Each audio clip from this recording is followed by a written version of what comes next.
Ito ang damage type fighters sa XP lane. At ito naman ang mga sustain fighters sa XP lane. Anong pinagkaiba nila? Sa damage type fighters, mga malalambot sila. Kadalasan pumapasok lang sila kapag bawas-bawas na yung kalaban. Sa mga sustain fighters naman sa XP lane, sila yung kadalasan pumapalit sa tank kapag walang tank. Sila yung nagpo-front. Sa damage type fighters sa XP lane, sila ay nakafocus lang sa pag-deal ng damage. Para rin silang mga marksman dahil maganda sa kanila lagyan ng mga attack speed items. Sa mga sustain fighters naman, kadalasan semi-tank yung build nila kasi kinakailangan nila mag-front sa laban. Ito, fighters ng mga dark system.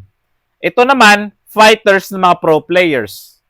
Ang tanong, kung usapang fighter lang, bakit hindi kanya pinaglaban? Sige, sagutin mo, bakit hindi kanya pinaglaban?